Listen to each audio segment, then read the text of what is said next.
What's up, everyone? Welcome to this day in Philly sports history for November 20th, 2024. I'm your host, Joe Montgomery. Welcome to a Wednesday edition of the podcast. Happy hump day. Whoo-wee, buckle up. We're going to actually go a little out of order than what we normally do today because, man, what a day for your Philadelphia 76ers. Let's start with a recap of yesterday's question of the day, though. Did this tongue-in-cheek, not expecting it to come to fruition, but I asked you, who is the bigger dumpster fire right now? The Dallas Cowboys, the New York Giants, or your Philadelphia 76ers? 67% of you said the Cowboys. Now, when I came up with this, like I said, it was more tongue-in-cheek. They played like crap. They had the team meeting, blah, blah, blah, blah, blah. It was just meant to be in good fun. But, man, as the day progressed and this story came out, oh, man. So I feel as though it was the Cowboys. The Cowboys, it was laughable. The roof was falling on them, literally, and it was obvious to me that they were going to be the bigger dumpster fire until the Sixers said, "Here, hold my beer." And I don't have an issue with them having a team meeting. I think you're 2-11. It needs to be had. Joe played like absolute ass, whether he was sick or hurt or whatever. I think it was a crucial point. The meeting was called by Tyrese, Kyle Lowry, and it was coaches. And teams do this all the time. Closed-door meetings. If you've ever been on a team in a locker room, things go south. It's good to sometimes clear the air like that. And I think it was good that the coaches were there. Everything was fine. The issue I have is the conversation was leaked. So that to me, I feel as though there's bigger issues there than just their play or whatever.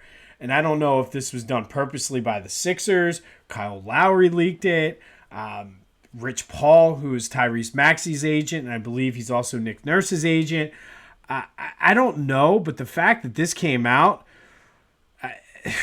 man. And if you haven't heard, Tyrese basically called out Joe for being, quote, late for everything and just talking about how much it impacts the team, and rightfully so. Players said to the coaches they want to be coached harder. The coaches said that's fine, but I need to see more effort and purpose and attention to detail in practice. All of that, again, behind closed doors, that's perfectly fine and it needs to be said. It was the elephant in the room as it was reported. But the fact that this came out and the leak had actual quotes, there's an issue. I don't know if there's a mole or whether this was done purposely, but man, like I said, it needed to be said. And I think coming from Tyrese, that is, I feel as though he's the leader of the team. 24 years old. I think he just got the contract. He's not going anywhere. I feel that it's a pivotal moment, I think, in his career, stepping up as the leader. But this team, I don't even think dumpster fire right now describes it, because then Joe, it was reported, accepted the message, but then said he's confused about why the Sixers sometimes are doing on the court. And, dude, if you're late all the time to everything, maybe that is part of why you're not understanding what's going on. Maybe that's part of why you're still out of shape and struggling to get back on the court. And maybe you wouldn't be so confused about what they're trying to do on the court if you showed up on time. You're arguably, when healthy, the best player in the NBA. You need to set the example. And I feel like it goes back to the whole Allen Iverson deal with the practice and this and that. Like, you need to show up. And I know Allen Iverson it's a whole different kind of situation, but if you're late to everything and then you're going to say you're confused, no. Like, at least with AI, he'd come after being in AC or Fridays or wherever all night and put up 30 points. You came out and you scored 11 points, whether you were sick or whatever. I mean, I don't know. And like I said, kudos to Tyrese for standing up and saying This is what we're all feeling. I just don't like the fact that it got leaked. I think that needs to stay in-house. And it kind of almost sounds like with the players asking to be coached harder, the players were running things. And again, I don't understand this whole the leak. Like, was it Nick Nurse trying to motivate Joe? I don't know. I feel like this team is at a crossroads right now. This is going to go one of two ways, and there is no middle. They're going to put it together and go on a run, or they're going to continue to bottom out. Joe's going to ask for a trade, and I don't even know who would take him in a trade right now if this is the story coming out. But, man, talk about the dumpster fire here. And I talk all the time about the Sixers being like my crazy ex, but this is one of those things. I'm out. Like, unless they go on a run, and to me, a run, they need to get back to 500 within the next month or so, which doesn't seem likely the way they're playing. I'm out. And this is like the equivalent of your crazy ex coming to the bar and punching you in the face in front of the entire bar. It's going to be hard to come back from this. I mean, I need to see them back to 500 before I'm even remotely thinking about going in. They are in Memphis tonight. Joe is not on the injury report, so I'm anxious to see how he responds. This is probably the most anticipated Sixers game of the year because I think how he responds in this game is going to be telling of how the Sixers navigate what's happening. Tyrese actually, I guess he tested out his hamstring, and he is officially listed as questionable, so he might play tonight. We might actually get our first game with PG, Joe, and Tyrese. I mean, it's a good spot for the Sixers. Memphis is coming off a back-to-back. They lost last night, but man, this is crazy. And I mean, I feel like, is this a Nick Nurse problem? I think Daryl Morey needs to come out and say something about this. I mean, somebody, like, this is absolutely crazy. Like, I get players fighting. I get having closed-door meetings, players only, coaches, whatever. I get it. But the fact that this got leaked, there's a reason for this leak. And I think it's like, oh, well, somebody went to... No, this was like a planned leak because there was actual quotes. Like... with certain things, sometimes you're like, oh, well, they question because he's late. No, the quote was from Shams, "You are late to, quote, everything, and it impacts all of us." Like, so this was certainly a planned leak, but who leaked it? I don't know if it's, like I said, Nick Nurse, Lowry, the Sixers in general. Maybe it was Joe. Maybe it's Joe posturing to try to get out. I don't know, but man, I think the way the Sixers are right now, it's offensive to dumpster fires to even call them a dumpster fire. But we'll see what happens tonight. Hopefully they respond well to it. But that leads to today's question of the day. Can the Sixers rebound from this? I'm not so sure. I think this is it's close to rock bottom. And if you know anything about movies or books or anything, you learned this back in middle school. We're at the climax right now. And this thing's going to get resolved one way or the other. And it's either going to continue to free fall or they're going to rally around this and come back together. Nothing about this team so far this year gives me hope that they're going to rally around it. So I'm saying no, they're not going to rebound from it. But what do you think? 267-495-8531. That'll get you into the Back to the Future voice and text line. What are your thoughts on the Sixers? Let me know. They're like I said, in Memphis tonight.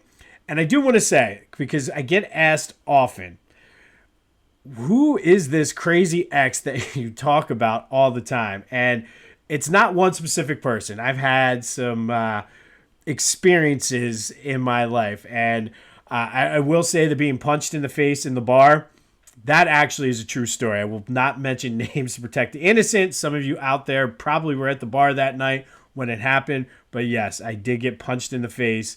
Walked right into the bar, walked right over to me, punched me, walked right back outside. I'm laughing at it now. I was not too happy at the time. But it's not one specific person. It's more of the collection. And again, I'm already giving myself the in to go back to the Sixers. I'm saying if they get back to 500 and go on a nice little run here, I'm back in. But right now, I'm out. Like, I cannot, and like I said, nothing on this team or about this team gives me any kind of hope that they're going to rebound from it. But what do you think? 267-495-8531. That'll get you into the Back to the Future voice and text line. It does, however, we're going to take a positive out of this. And we've been doing, leading into Thanksgiving in honor of our gift and food drive. We've been talking about what we're thankful for in Philly sports. And I think today we're all thankful for Tyrese Maxey. I think he's the future of this team. I'm looking forward to him coming back, whether it's tonight, later this week. But I think this is now, more so than ever, this is Tyrese Maxey's team. He stepped up as the leader, called out Joe as he needed to be called out. And to me, that's what the Sixers needed. That's been sort of what's been lacking throughout the Embiid era ever since Jimmy Butler left. I would like him to be more consistent with his play. He was off to a pretty hot start, averaging almost 30 points a game before the hamstring. But I do like the future with him and Jarrett McCain as your backcourt pieces. I think the Sixers could be in good shape depending on how this all plays out. But I don't think we're going to go back to the purgatory that we were pre-process. And he's also a likable guy. I think he's a role model that my kids love him, and I think he plays the game the right way. He does the right things on and off the court. He works hard, which I think is why he felt that it was his duty to call out Joe. If you look at him, I mean, he's always running around 110 miles an hour with like his head's on fire. He's even said, you might see me smiling on the court, but you don't see the work that I put in. I love his style of play. I think he is the quintessential Philly type player that we need. And if he can consistently score 22 to 25 points a game, I think that's his sweet spot. Go off when you need to. We saw him hit the big shots in the playoffs against the Knicks last year. High energy. I think he's the guy. As long as Jarrett McCain continues to progress, I think the backcourt is going to be good. And let's hope that Joe responds to it. And I mean, it's one thing to get called out by I was listening to John Johnson on WIP today. It's one thing to be called out by TJ O'Connell and guys like that. But he's close. Joe is close with Tyrese Maxey. And I think this is a very pivotal moment in Sixers history where I don't want to say passing of the torch because I don't know if Joe ever was the leader, but this is Tyrese Maxey putting his flag in the sand saying, this is my team. This is what I expect, and this is what you're going to do. So it's up to Joe now to respond. But we are thankful today for Tyrese Maxey, not only for sticking up for Joe, but I think just for being just an awesome human being, an awesome player. And it's one of those things like if my kids ask for a Tyrese Maxey jersey, I would gladly buy them a Tyrese Maxey jersey. So Tyrese Maxey, today, we in Philadelphia are thankful for you. All right, back to our regularly scheduled podcast. Let's do a little bit of housekeeping. Be sure to follow me on social media, Jimbo_Mott on Twitter and TikTok, at Philly Jimbo on Instagram. Subscribe to the YouTube channel, Jimbo_Mott. Continue to spread the word. Lots of good things happening. Got some things in the works, playing around, been in some meetings with trying to change the setup and just the presentation of the podcast. Nothing with content-wise, but more just the aesthetics. So stay tuned for that. Sorry, I wanted to take a sip of coffee before I started coughing in your ear. But good things on the horizon, so continue to spread the word. And it didn't work. Excuse me. Sorry about that. But, I've been working closely with the Philadelphia Sports Hall of Fame, the Heritage Collection, which is the online the online artifacts is up. I've been working on that, trying to get the baseball all kind of now. Most of it is done. basically, I told you, like, I feel telling the story behind some of these things is important. So I've been taking my time really trying to paint the picture of what these artifacts are. All of that is in the description or the link in the description, and then as well as the full induction ceremony is also online. So go check that out. We are well on our way to blowing our goal of beating last year's $250 donations for gift cards. We're well past that now. The information is in the description, so go give whatever you can give. $5, $10, all of it counts. All of it helps to benefit our friends and neighbors at the Maddie N. Dixon Community Cupboard. We talked about them yesterday for our Tuesday Positivity Motivation. Great organization, and again, it's going to help people that really need it, and they are big in the Philadelphia region and donating. So do what you can, and let's help make some holiday magic happen. All right, man. I mean, the Sixers, that took a lot out of me, but they are in Memphis tonight against the Grizzlies. This is, like I said, my most anticipated game of the season. Flyers are in action tonight down at the Wells Fargo Center against Carolina, looking to snap that one-game losing streak and get back to their winning ways. Believe it or not, the Eagles were not even close to being the top story yesterday. But there is something that I wanted to mention because it is something that I've experienced and it's near and dear to my heart. But Jalen Hurts was on Good Morning America yesterday promoting his foundation.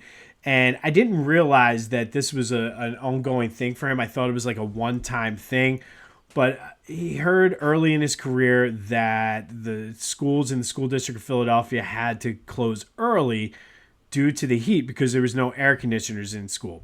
And as somebody who taught in Philadelphia, I know that this is a big issue. I mean, it gets hot, specifically in August and September, even into October. And then starting in like late April, May, you get a heat wave and it's hot. And it's hard for these kids to learn, especially like it's one thing if you're in the suburbs where the schools are nicer and have central air. But some of these school buildings are old and they don't have the money. So he's going around making sure that these schools have air conditioners so the kids can actually focus and learn. And there's nothing worse. Like no heat, I can deal with that because the kids will just put on their jackets, hoodies, whatever, and be fine. But when you're hot, you cannot focus, you cannot concentrate. So kudos to Jalen for going out and making sure that these schools have working air conditioners so the kids can actually focus and actually learn. So I wanted to mention that, and kudos and shout out to him. Because like I said, there's nothing worse than trying to teach a class when you're pouring sweat, your kids are pouring sweat, and the focus is to make sure you're hydrated, let alone learn something in a classroom. So thank you, Jalen, for all of your efforts in making this happen. The other big news was Joe Douglas was let go by the Jets. He was the general manager. You know, he used to work under Howie Roseman and has a pretty good eye for talent. That the Jets are just speaking of dumpster fires, the Jets are just a dumpster fire of an organization. Lots of talk and speculation. I would love to see Joe Douglas come back here and really help Howie Roseman out with drafts. Whether or not that's going to happen, I don't know. But it's just a name to throw out there that's worth monitoring. There is a game, too. Both of the Rams and the Eagles are relatively healthy, which should make for a good game. I'm fully expecting a lot of Eagles fans to take over that stadium as well, be a quasi-home game for the Eagles. And this is actually a pretty long-standing rivalry. Goes back to the early days of the NFL, back when the Rams were in Cleveland. The Eagles do hold the edge 22-20-1. That includes the playoffs, including the 1949 NFL championship game where the Eagles beat the Rams. We do have a little bit of Phillies news too. Today is the day Zack Wheeler finds out if he wins the Cy Young. I don't think it's going to happen. I think it's going to go to Chris Sale. You can certainly make a strong argument for Zack Wheeler.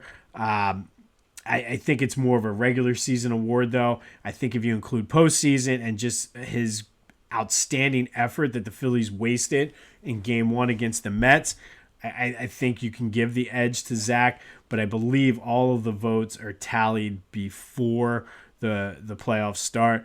But we'll find out. So good luck to Zack. Hopefully you're able to win the Cy Young.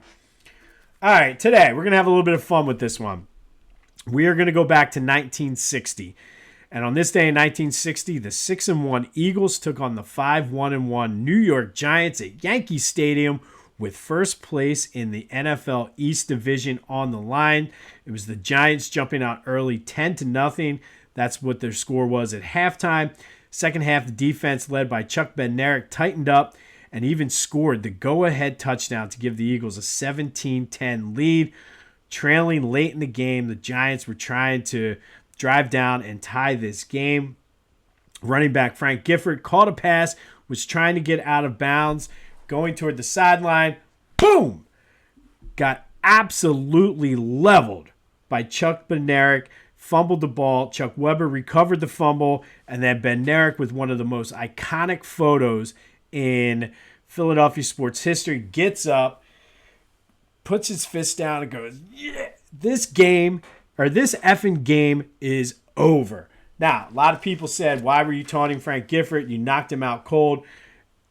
Chuck had said many times in interviews he was not taunting Chuck Bednarik or Frank Gifford. He was just celebrating the fact he didn't even realize that Gifford was laying there. So what Chuck is celebrating, saying this effing game is over.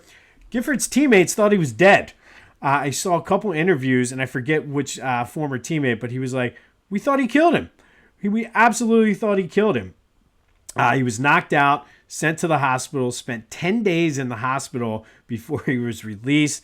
And I don't mean to laugh about it, but I've heard both of them tell this story, and it is funny. Missed the entire 1960 season, and then came back in 1961 to play. He and Bednarik were fine. He was a perfectly legal hit too. Wasn't cheap. It wasn't dirty. It just was a different NFL back then, and it probably would have drawn a 15-yard penalty today. But in 1960, it was a perfectly clean hit. Gifford acknowledged that. Frank Gifford. Everybody said it was a clean hit. It was just one of the most hardest, iconic hits in NFL history. We know the Eagles would go on to win the NFL championship in 1960. Little known fact, and I mentioned this if you're a longtime listener, I mentioned this during our nickname tournament over the summer, but Chuck Bednarik almost didn't play in 1960 for the Eagles. He had retired. They had a nice little ceremony for him. Everything was done. He was going back into concrete sales, and then his wife got pregnant in the offseason and said, Chuck, we got 5 mouths to feed now. So he came back out of retirement, ended up playing 2 more years. He did win the NFL championship in 1960. One of the greatest Eagles. He's on my Mount Rushmore of Eagles. But on this day in 1960, the hit happened. Chuck Bednarik absolutely leveled Frank Gifford, got up, pumped his fist, and said, this effing game is over. And the Eagles would go on to win the NFL championship. But on this day, they beat the Giants 17-0. The hit, as it's called. Chuck Bednarik absolutely destroyed Frank Gifford. And I do know too, I read this, Kathy Lee actually sent flowers to Chuck Bednarik's family when he passed away. So there were no hard feelings. It was a legal hit. Just a vicious, vicious hit though. All right, we are going to be featured in the On Pattison newsletter again today, so be sure to go check them out. They're doing good things over there, trying to work more of this podcast in there, hence why I'm working on some of the aesthetics and display stuff in the background. But go give them a check out. We will be featured in their This Day in Philly Sports History section. Check out my boys over the Clashing Conferences podcast. Doing great things over there. They give opportunities as a sports fan network. They give opportunities to get people around the country their voice heard and rep their teams. So go check them out wherever you get your podcasts as well as on YouTube. And then do some Christmas shopping. Go to Philly Goat.